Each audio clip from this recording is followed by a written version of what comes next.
All right, here we go. Good evening, everybody, and welcome to another evening for community conversations. I'm getting tongue-tied. I am your host, Councilwoman Tameika Devine, and it is my pleasure to bring you another opportunity for community conversations. And so tonight, I'm super, super excited to introduce you guys to a dynamic young man who, if you don't know him yet, you will know him. And you will see his fingerprints all throughout Columbia, South Carolina, and this nation with all the amazing work that he's doing.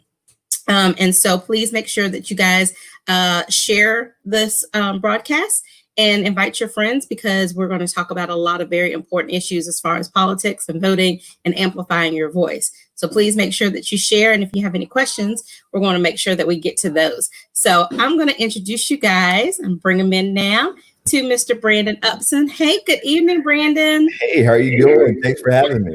Oh, I'm so excited to have you. I'm going to tell you. So I'm a fan. I'm a fan of yours. So I met Brandon. Most of you know that, my husband and I tried to make sure we gave a forum and a platform for all the presidential candidates that came through. Brandon was working with Mr. Steyer. And I'm gonna tell you that Tom made it to my short list. I really love him and Kat, and I love their vision for this country. But specific to Brandon is understanding, how do you get people engaged and grassroots. And for most people, people knew Tom Steyer as the, need to impeach guy. And at the end of the election, he was a lot more than the need to impeach guy. He was a very viable candidate, finishing here third in South Carolina. But not just that, just energizing and exciting people about, climate change and economic instability. And that's really what I connected with him and Kat on, is their passion for economic mobility and investing, particularly in African-American communities and communities of color, to help people become financially sustainable. And so anyway, so Brandon was part of that bringing trust that Tom put together, but has done so many other things. So I want to give Brandon his due and kind of officially introduce him to you guys. So let me just read a little bit about Brandon. Brandon is an 8th generation South Carolina native. He was reared in Aiken, South Carolina, really close to where my man is from. My husband is from. Well, he'll tell you he's from North Augusta, but he's actually from Bath, so Aiken County. But he's a U.S. Army combat veteran and a notable political operative, consultant, and motivational speaker. He served in Iraq as a chemical, biological, radiological, and nuclear specialist, and later as a combat engineer for a trailblazing task force during Operation Iraqi Freedom.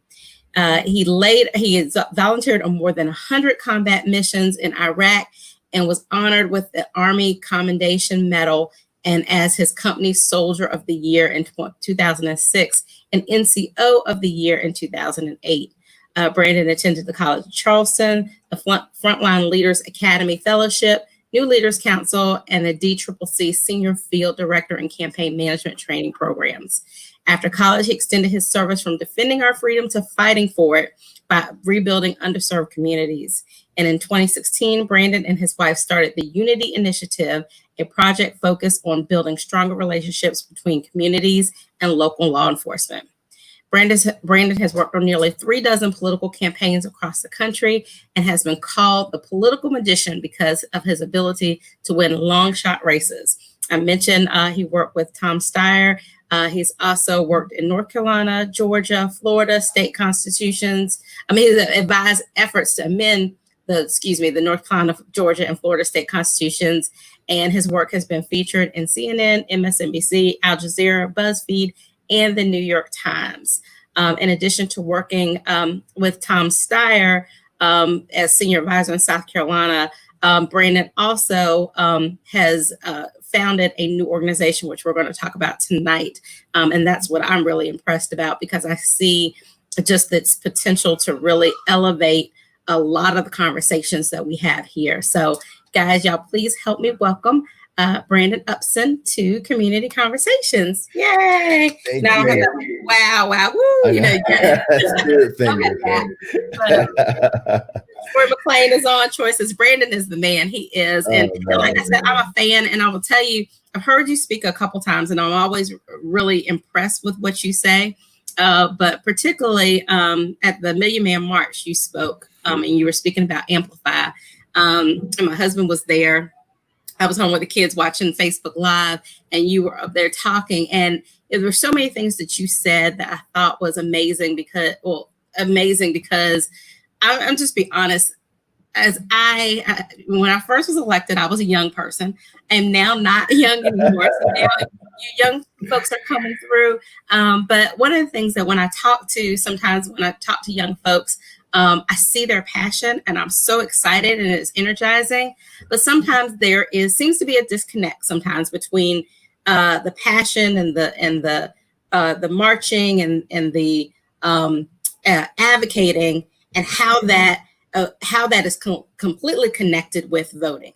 And when I heard you talk about Amplify and your purpose and how, to actually get where we need to be and address the issues in our community that we need the activism. We need to raise hell every now and then, but we also need to couple that with our voting and voting for the right people. And then making sure what I always tell people, once people are elected, don't just stop at that. You hold them accountable for getting things done.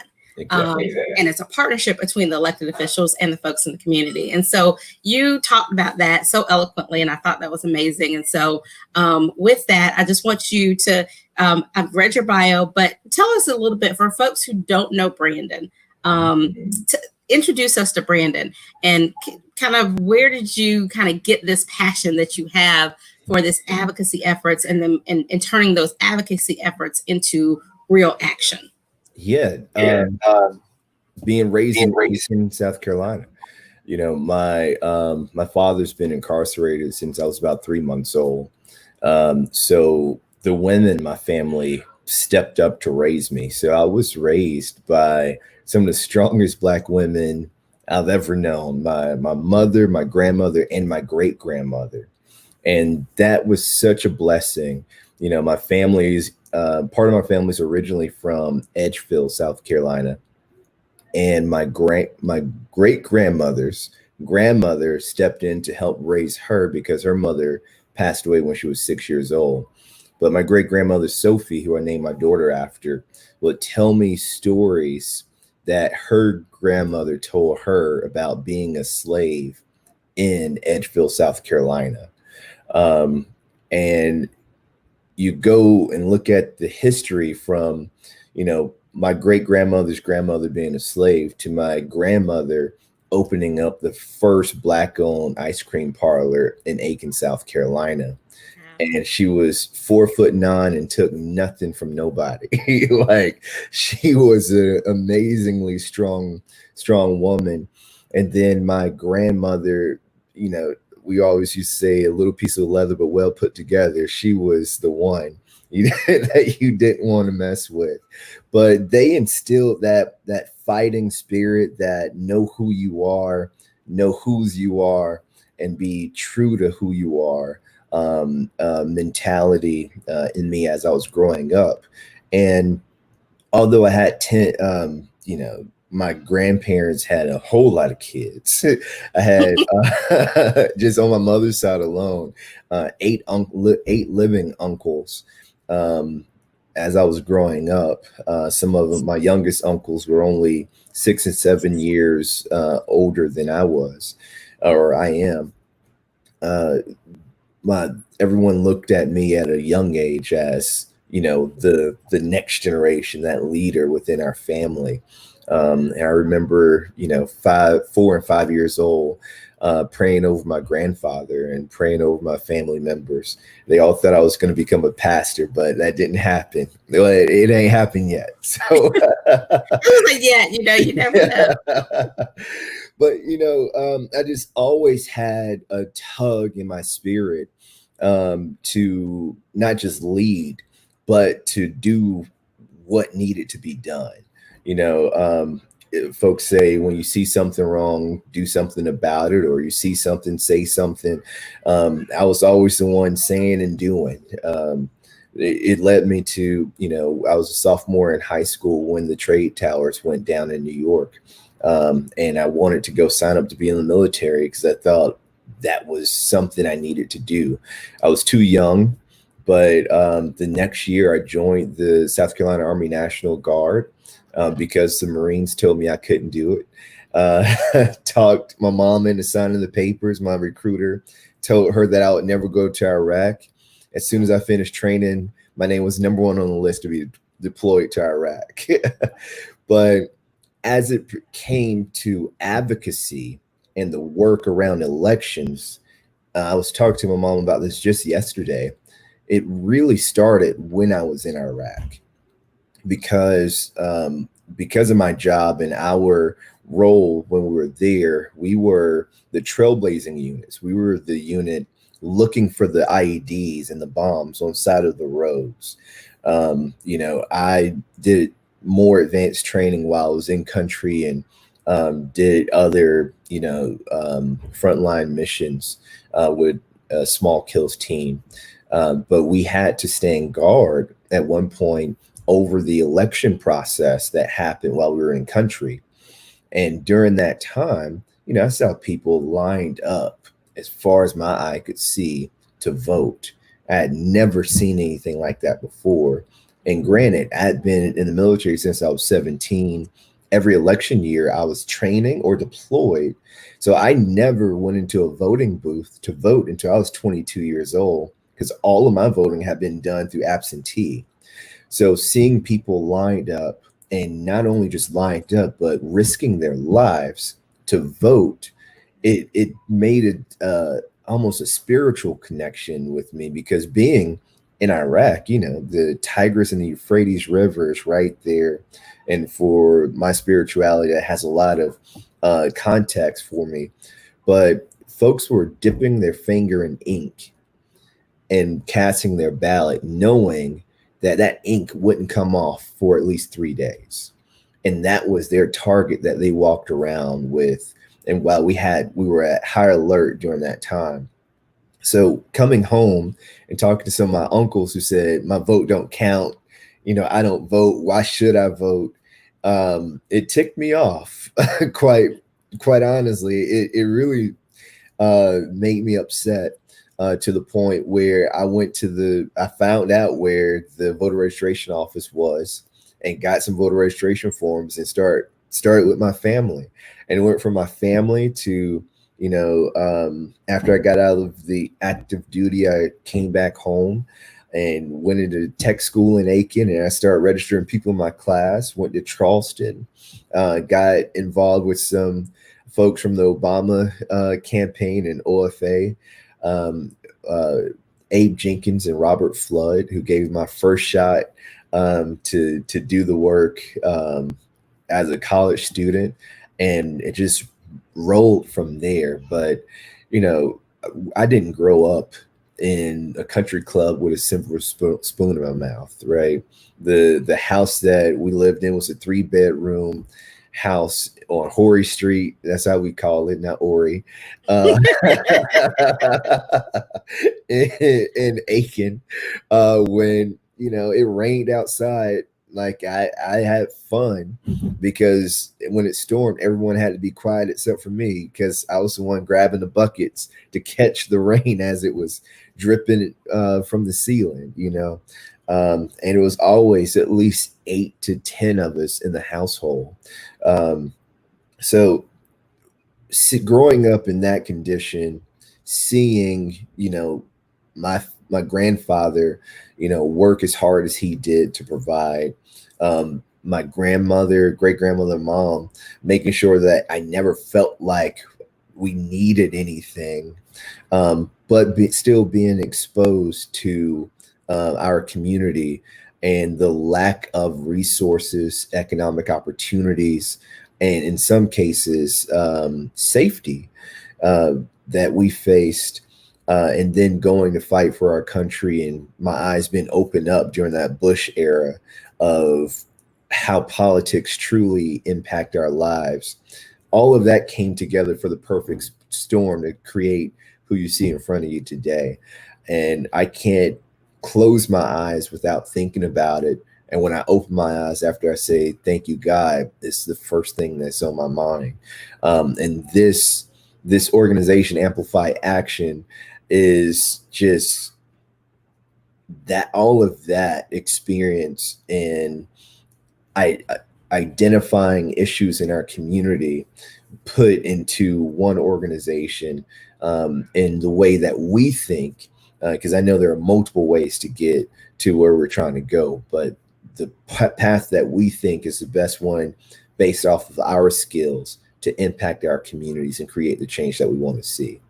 I know I told a whole long thing. No, but that, I mean, that's wonderful and that's powerful. And it's not lost on me that, the day that John Lewis is lying in state in our nation's capital, hearing your personal story about why you're inspired to vote, is powerful because I look at folks, kind of and I said young folks, but you're right. I mean, there are a lot of older folks. I see it all the time. Election day when I'll be going out, pulling people out, and they'll say, I don't vote because my vote doesn't matter. And, and I always tell people, the thing to me, voting is a great equalizer. No matter how much money you have, no matter where you live, you only have one vote and the other person only has one vote. Right. But our votes are very powerful when we come together and bring them together to support the right person.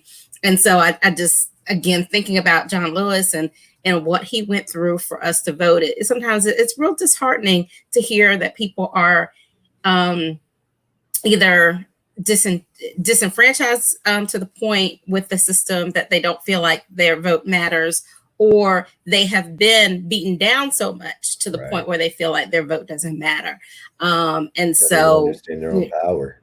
Yeah. And so this is really, this year has been a lot of things happening, but I just really hope out of honor and respect for Congressman Lewis, hopefully, you and organizations like you will get those folks who don't believe that their vote matters and get them out so that we do have, the John Lewis Voting Rights Act and people are voting in record numbers. So, so I do want to say Jennifer McConnell is on. So, hey, Jennifer, how are you? Hey. But Regina Williams is on, and Regina says, I'm totally excited for the energy that young people are bringing. Yeah, I am too, Regina. I mean, it's amazing to see because it's just this energy. I build on it. So Brandon, let's dive deep because there's so many things after you talk about Amplify Action that I want to talk about some of the issues, but kind of tell us exactly what is Amplify Action and what do you see as the vision out of what you're going to do or what you are doing? So Amplify Action, we are a nonprofit organization. We have two arms, nonprofit arms. One's a C3 and one's a C4. But we are an organization focused on building power within marginalized communities through the civic engagement and civic mobilization of Black men, particularly Black men in the South. And the reason, we're focusing on Black men is because I felt from looking at what happened with Doug Jones in 2017, when he won, folks said, oh, wow, Black people actually vote and they determine elections.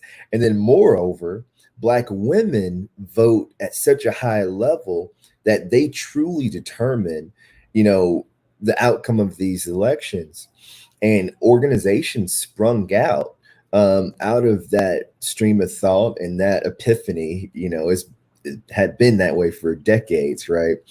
But I noticed that while investments in one part of our community was happening, investments weren't being made to make sure that Black men were participating at the same level. And I feel like if we can change the politics of the South, we can change the politics of America. And in order to change those politics, one, we have to increase our electorate and increase the amount of people who are voting. because the more of us that vote, the better our representative democracy looks like us and represents us in a true fashion. If we even look at what's happening right now, Black women are voting at levels that's like 96%, and Black men are about 90. In some cases, if we could get Black men to vote at the same level as Black women, then we would have entire bodies of government that the majority of them will fight for the beliefs that, or the issues that impact our communities. When we did our research, we found that across North Carolina, South Carolina, Tennessee, Alabama, those are our focus this year. We may even expand into Georgia, Mississippi, Indiana, and Virginia.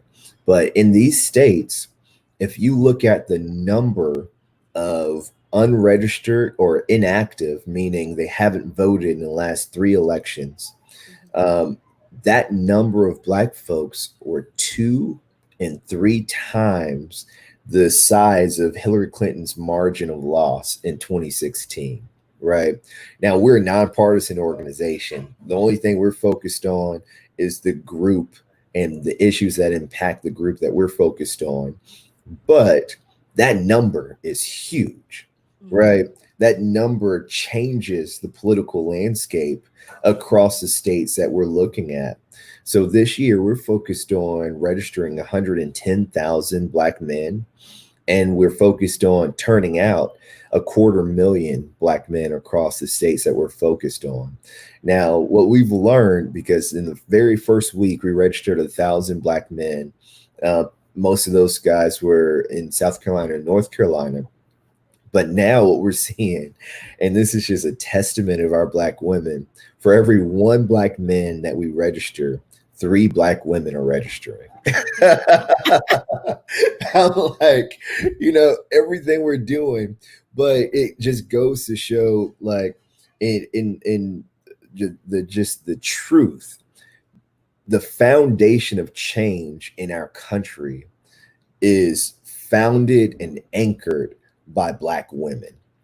And I feel the linchpin for change is the most marginalized community, which I feel is the Black men.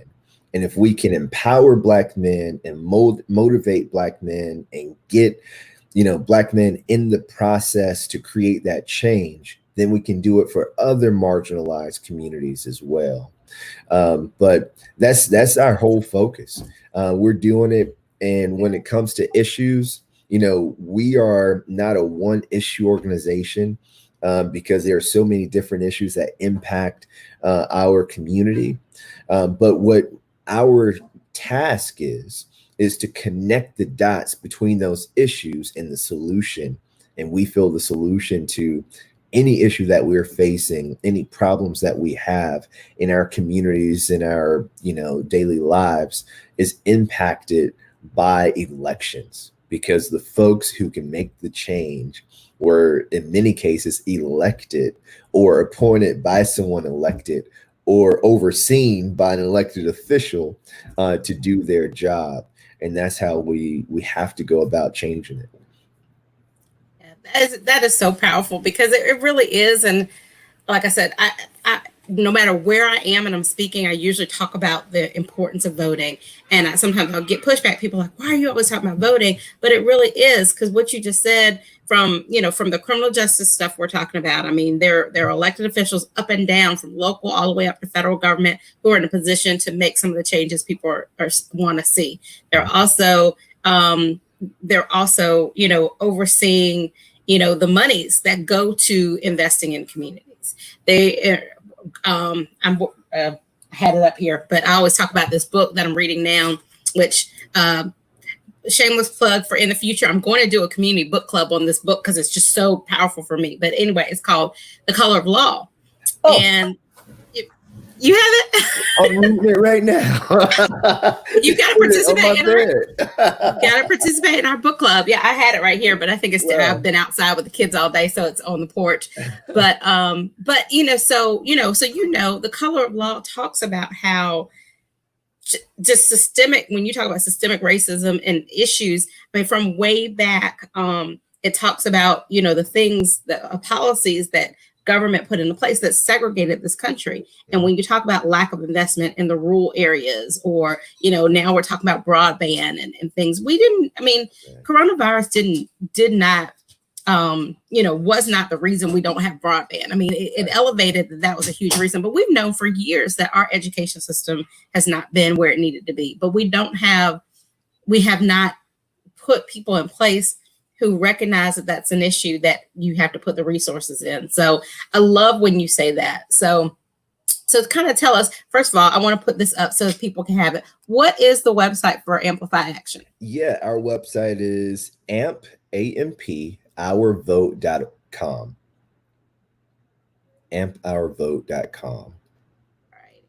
So tell us, I know you said there's lots of issues, but what are some of the ones that you're hoping will be that you guys will bring some attention to? Yeah, so it's one issue that touches my family personally, and as criminal justice. We've been doing a pseudo partnership with Lester Young, who is doing amazing work. I'm looking for us to have an official partnership soon. But Lester was a guest maybe 3-4 weeks ago. If people missed that, you got to go back and watch it. Oh, man. Lester's an amazing man. Yeah, and get his book too, since we're talking about books. But yes, definitely. Path to Redemption, that organization is doing amazing work. Just this year, during COVID-19, I had realized that I hadn't heard from my dad in months, and normally get a call from him every week. Hadn't heard from him. Sent a letter or two once I started getting concerned to try to figure out what was happening. Called my brothers and siblings to try to figure out what was happening. And finally, 3 weeks ago, heard from him. And he was telling me that they were on full lockdown because of COVID-19 outbreaks inside of the prison that he's in. And, there were, I think he's like over 100 inmates that were impacted and sick. So he felt like he was in solitary confinement. The way that our men and women are treated when they're inside is I dare to call it inhumane, right? So that's an issue that impacts 1 out of every 3 families here in South Carolina. Another one is, economic opportunity and jobs.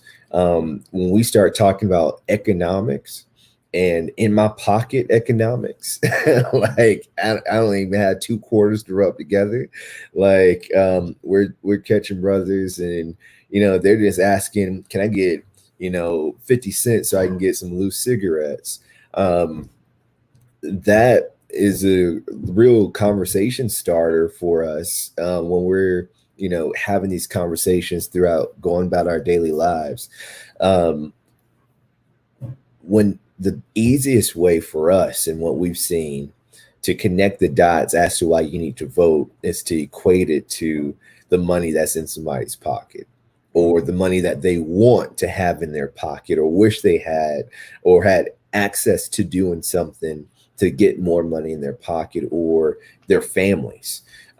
So that's another issue that we've been talking about. And of course, expanded access to the ballot, especially for our returning citizens and our rural communities who face ridiculous amounts of challenges just to be able to access their ballot, their polling places. My polling place may be 10 minutes up the road. I drive 10 minutes that way And I find out that they changed it and it's, 10 minutes, 15 minutes in another direction. And now it's costing me my lunch break. I got to go back to work. So those are the top three issues that we've been talking about, but we're hosting, um, you know, uh, community conversations and brotherhood talks and smoker sections. And that's going to my fraternity days. Uh, Smoker isn't, we're not smoking anything in particular. It's just a gaggle of brothers having a conversation. Um, but we're also having talk backs and focus groups, because we're focused on 4 states right now.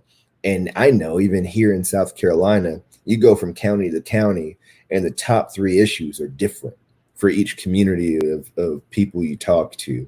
So we have really been focused on honing in our issues, and our messaging so that we can speak directly to what folks are facing in their communities.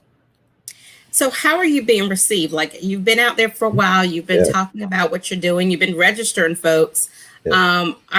Are people making the connection between the issues and the maybe the challenges that they're having and their vote? I mean, are you seeing that? It has really been great. It's like every person, no one's told us no yet. And that's a blessing that I want to keep riding until it stops. But the communities that we've gone into, we've been very diligent, and intentional about how we enter communities. We're not just airdropping into some place, or stepping in and thinking that we're just going to execute and do the thing and run it. We are connecting with folks who've been on the ground, building those communities in places, even places where, I have personal connections. I'll still reach out to someone in the community that I know to then usher in with me Amplify Action. So from, a decade of working on campaigns and doing organizing, I think one of the biggest mistakes that we make when organizing is going into a community and not talking to the folks who have been doing the work on the ground. I feel like that's disrespectful, and that is something that we can't do any longer. Like, we have to be educated. We have to, go through the protocol. There's a code to everything. You got to follow it, and that's been extremely helpful, and created the reception that we've been getting. But it's been great. The Vision Walkers in South Carolina and North Carolina have helped us tremendously. Sheena Matthews in North Carolina has been opening up doors left and right for us there. Tequila Johnson in Tennessee has connected us with the Equity Alliance, who has been just connecting us with brothers who are doing the work. Then we have Mayor Stephen. I don't want to hate when I start talking about people's names and forget somebody's name. But Mayor Happens to all Ratlin, of us. but Mayor Ratlin from Talladega, Alabama, he's been an extreme, help for us getting there, and Still City Generations. So we've been working with folks who are on the ground and know it, and that way we've been very, very successful. And it almost feels like a family reunion when we get on the phone with folks, because we've been doing everything remotely, which is so much different than what we expected. Like, initially we wanted to launch Amplify on April 1st, and COVID-19 changed the entire structure of how we had to do our business and when we could launch. Yeah, that was actually going to be my next question. Like, so how are you doing that in, the days of social distancing and no big events? I say it was a blessing that our primary was over at the end of February, because, March came, mid-March, everything was shut down. So if our primary, like some of these other states, were a month later, who knows what would have happened here. But we're so used to having those events and people coming out and being able to personally, physically talk to somebody face to face and say, this is what I'm doing. This is why it's important. So how has COVID, or how are you doing that in COVID? And do you feel like you're being able to amplify your message in this time? Yeah. So we are doing a little bit of everything. So there's still some on the ground voter registration happening, and we have to be responsible and aware of what we're doing and where we are when we're doing it. So, whenever someone's having an event or a protest, rally, or a march, we're out there registering people. We do contactless voter registration. Let's see if I have one of my shirts right here. On the back of our Amplify shirts, where's the camera? On the back of it, though, there's a QR code. And this QR code allows us, if somebody scans it, they can register right on their phone to vote. Almost 80% of our voter registrations have come because of that QR code or a digital, channel into getting them to register on our website. The Vision Walkers have been extremely helpful. They've been doing events in communities throughout Richland County, Sumter, Orangeburg, and Charleston, where they'll go into a community and host a barbecue or something. And then folks will come on. I see my mom just commented. I was going to put her up. That's my mama. Upson, I know you were so proud of this young man. But the Vision Walkers, they've been registering people, and in order for you to get the food that they're passing out for free or whatever they're handing out for free, you have to register to vote before you could do it. There's a lot of folks giving things out, but are not incentivizing people, using it as an incentive to do something else. And I love the way they've been doing it. They are one of our biggest partners in South Carolina. But that's what we've been doing. We're going to ramp up some other things. We're going to test out some phone calls and text messaging, see how that works. We're also tapping into our gaming community and doing some engagement that way with, Xbox Live and PlayStation and all that good stuff, using Twitch and just dialing in. We have to meet people where they are, and we have to be creative when we're going after people, and we have to come at them in ways that no one else is doing it, because it hasn't worked so far. So why should we continue those, same old models that haven't been working? So we're doing better every day. When we first started, it cost us $18 to get somebody registered to vote. And that's expensive when you talk about registering 110,000 people. So now it cost us about $25. And when I talk about $25, that helps us get 4 to 5 Black men registered. But whenever you get 5 Black men registered, you got 15 Black women being registered. So for $25, we're getting 20 people registered to vote. And that is, I believe we can get it, the cost down even lower as soon as we scale out and, test out some of our models. But it's happening, and we're happy. And I got to say this last thing. We partnered with BET and Congresswoman Maxine Waters and did a live event that brought in a lot of engagement that led to just, it opened up the world to us. Almost 750,000 people tuned in and watched that live with a rerun. And almost as many people, we saw the traffic on our website just jump through this to the roof. So those partnerships are integral to us continuing on and engaging with larger and broader communities. Wow, that's awesome. That's awesome. So, and if anybody has a question, you guys please go ahead and type it in the chat, and I'll make sure that Brandon answers. But two things before I get to any questions that somebody has. Number one is, so you talked about the goals on registering. And, you know, and I've been parts of lots of voter registration. It's like registering people, and then it's actually getting out the vote. Right. So is that also part of what you guys will be doing, and a strategy behind making sure that the folks that registered also come out and make sure that they cast their ballots?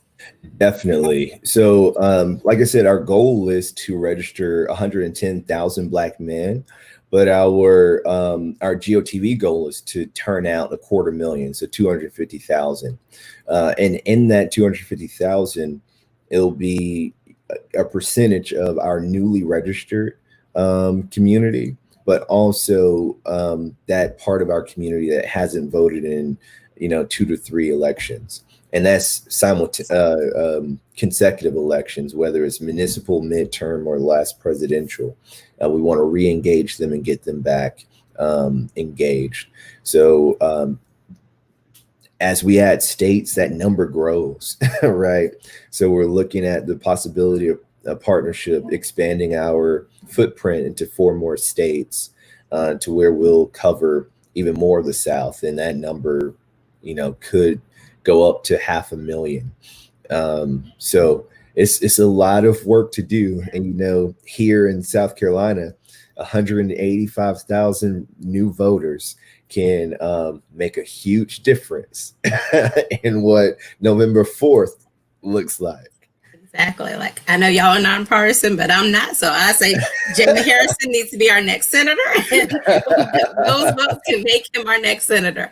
But so let me ask you this. So to that point, and I say that jokingly, but seriously, one of the things is that I also find that, and it happens all the time. And I'll be honest, I've been on those people's sample ballots and stuff. We have a segment of the population who don't always know who they're voting for either. Oh, so, but what you're doing, there's a lot on you. Are there other organizations that you're partnering with to make sure that voter education piece is done? Or are y'all doing that as well? Or? Yeah, definitely. So there's an organization in Georgia called the Blue Institute, 2 amazing women that came from Stacey Abrams' office when she was serving in the state legislature there. The Blue Institute has been integral at, doing all the training for Woke Vote, for Black Voters Matter, and a ton of other organizations. We're also talking to Black Voters Matter to partner with them across the states that we're targeting. The coalition down in Charleston, there's a whole list. I don't want to start naming names, but there's about 20 different organizations that we've engaged with to help with the education and voter information parts of what we're doing. Because of our status, we can't just go to the local party and say, this is how we're going to do this. It's my daughter. Okay, it's mommy. Hey, princess. Come here, Sophie. You want to say hi? Hi, princess. How are you? Oh, you are beautiful. You can't hear. Okay. You can hear. I said, hi, you are beautiful. She lost her perch too. Okay, go out there with mommy. Tell mommy I said yes. Normally the door's locked when I go live. I get it. I was in court. I did a Zoom hearing. I had court, and my 3-year-old comes running around saying, "Mommy, I want a banana," and I'm looking like the judge is like, "I get it. Everybody's at home." Yeah. Gail Wilson says she's beautiful too. Oh, thank you. She looks like your mom. But you were saying, so y'all have organizations that will do the voter education and information. Yep. Yeah, that's so important, because even right now, as we're having all these conversations, just about law enforcement and criminal justice reform, and there are so many people who come and they say that this is what we want, and I'm like, that is great, but city council can't do that for you. And, you know, maybe call your state person and there. Your mom's saying hi, Sophie. But you know, and then sometimes people don't even know who represents them at the state house. Right. And so, you know, and I'm not saying that as a failure on the people, it's a failure on our system that so it's so much and people don't know. And so we definitely need that education piece. You know, I think a big victory for us is when folks stop making that call to those of us in the community and say, who should I vote for? Because they already know, right? They've already been educated about who the candidates are.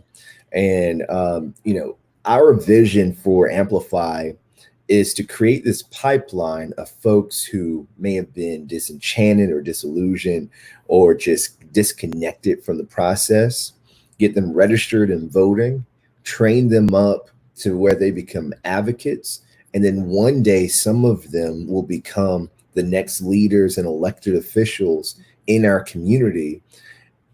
And that is the pipeline I think will create that infrastructure for change.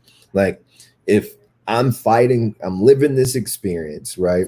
We say the people closest to the problems are the ones closest to the solutions. I start advocating for that issue and getting some change done from the outside. And then I'm elected. And now I'm on the inside and I can cast a vote. I can, you know, go ahead and create coalitions and expand my work while everything's still happening on the outside. I think that is the perfect storm that we need to create the change that we want to see in these communities. That's awesome, because my next question was going to be, what does success look like for you? And so that's definitely success. What else? Like, so in the short term, what is the success? You talked about, you know, turning out the quarter of a million folks. But what does success look like on November 5th? What will make Brandon wake up on November 5th feeling like, wow, you know, we set a goal and we accomplished it? Yeah. Man, so my team and we've just been plugging away at that, because we are actually, what we're facing right now is 2 years ahead of where we thought we would be. So we're readjusting our goals. But success for me is seeing the members of my very small dynamic team accomplishing something that they did not expect to happen, right? That's where you shoot for your victory on election day of 51% and you hit 60. I know you know that feeling. Exactly. You know, at 50 plus one, that's all I need. Right. And for some other folks who haven't been in politics, you expect your check to be 500 at the end of the week, and somebody slip an extra 250 in there or extra $50. That goes a whole long way. But for me, internally, it's my team realizing that they actually have the power and the ability to impact an entire region of our country. But externally, my goal, and I would feel happy, you know, November 5th, after I wake up from getting some rest on the 4th. But seeing that we have engaged a new segment of our electorate, another group of young Black men who weren't engaged before, and now they're in the pipeline of change. You know, I think that, I know voting is a habit and you got to do it over and over again, but you got to do it that very first time. And if we can just get 100 to do it and be committed to it even after this election, that's a huge victory for me. And I know that we'll be able to do it. I'm excited. It's just good work. Everything's happening well right now, and I'm looking for us to do bigger and better. But our goal extends all the way to December 31st. Our eye line stretches to 2022. That is our big election day, because that's where the greatest opportunity for new representation takes place across these states in ways that impact us more intimately.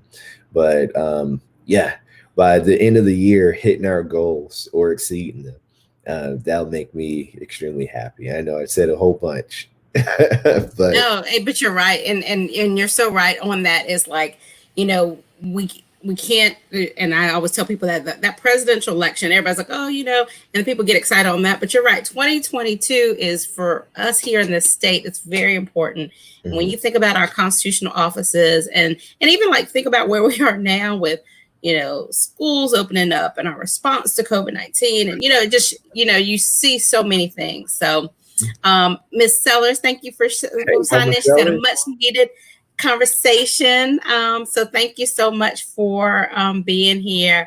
And then I want to make sure that you, Reverend McKnight is on. Hey, Reggie. Reggie says, I'm all for this. He said, whatever I can do or need, please inform me. So that was my last question is, how can people support Amplify Action? How can they get in touch with you? How can they be a part of the team? You talked about that $25 and how that $25 gets, 20 people registered. How can people donate to the cause? Yeah. So the web address that you have scrolling across the bottom here, and I think you put it in the chat room as well. Go to ampourvote.com. That's ampourvote.com. And you can sign up to volunteer. You can sign up to become a member of Amplify Action. And what that looks like is we are developing an institute to create community advocates. And this is not just limited to Black men. This is open, this whole institute and this training to everyone. You can become a member of that. Of course, $25 gets us started and it helps us register 20 people, but there is no limits to the monies that we can take in. So those are the two biggest things. Join us so you can help us amplify our work, or invest in us and plant a seed so that you can help us fund the work and we can amplify that action across these states.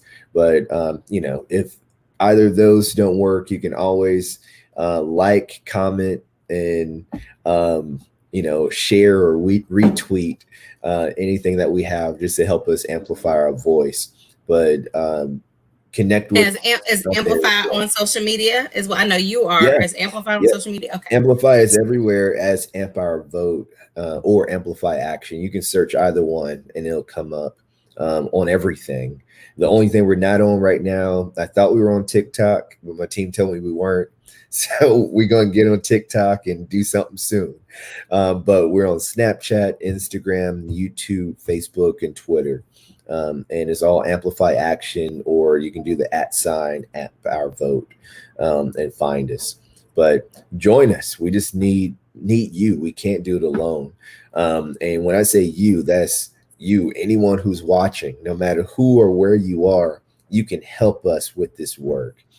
Because it's going to take all of us working together to achieve this large but achievable goal. Amen to that. And y'all know I'm big on when we leave these community conversations, action items. So Brandon has given you several action items.